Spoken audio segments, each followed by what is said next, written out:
Kitab Rut, pasal 1, Rut dan Naomi. Pada zaman para hakim memerintah ada kelaparan di tanah Israel.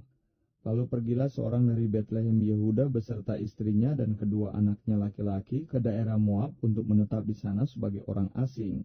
Nama orang itu ialah Elimelek, nama istrinya Naomi, dan nama kedua anaknya Mahlon dan Kilyon.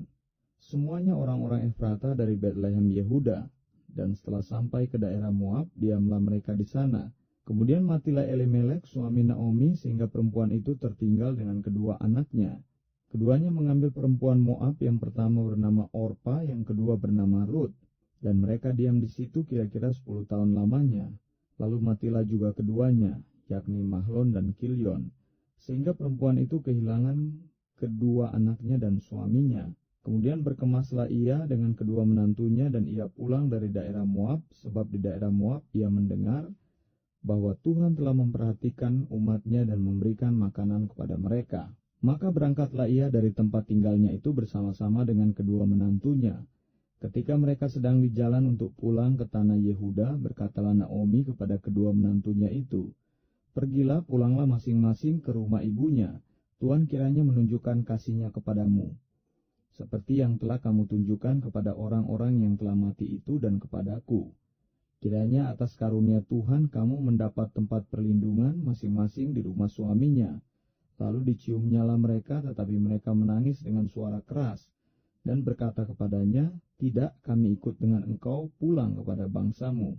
Tetapi Naomi berkata, "Pulanglah anak-anakku, mengapakah kamu turut dengan aku? Bukankah tidak akan ada lagi anak-anak laki-laki yang kulahirkan untuk dijadikan suamimu nanti? Pulanglah anak-anakku, pergilah, sebab sudah terlalu tua aku untuk bersuami.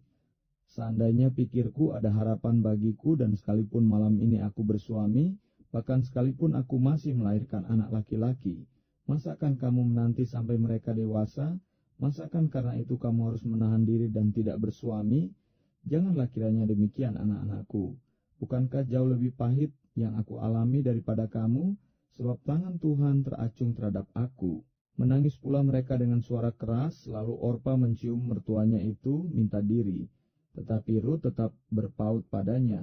Berkatalah Naomi, "Telah pulang iparmu kepada bangsanya dan kepada para allahnya. Pulanglah mengikuti iparmu itu." Tetapi kata Rut, "Jangan desak aku meninggalkan engkau dan pulang dengan tidak mengikuti engkau. Sebab kemana engkau pergi, ke situ jugalah aku pergi. Dan di mana engkau bermalam, di situ jugalah aku bermalam. Bangsamulah bangsaku dan Allahmulah Allahku. Di mana engkau mati, aku pun mati di sana. Dan di sanalah aku dikuburkan. Beginilah kiranya Tuhan menghukum aku, bahkan lebih lagi daripada itu, jikalau sesuatu apapun memisahkan aku dari engkau, selain daripada maut." Ketika Naomi melihat bahwa Rut berkeras untuk ikut bersama-sama dengan dia, berhentilah ia berkata-kata kepadanya, dan berjalanlah keduanya sampai mereka tiba di Betlehem. Ketika mereka masuk ke Betlehem, gemparlah seluruh kota itu karena mereka. Dan perempuan-perempuan berkata, "Naomikah itu?" Tetapi ia berkata kepada mereka, "Janganlah sebutkan aku Naomi, sebutkanlah aku Mara, sebab Yang Maha Kuasa telah melakukan banyak yang pahit kepadaku. Dengan tangan yang penuh aku pergi, tetapi dengan tangan yang kosong Tuhan memulangkan aku. Mengapakah kamu menyebutkan aku Naomi? Karena Tuhan telah naik saksi menentang aku, dan Yang Maha Kuasa telah mendatangkan malapetaka kepadaku."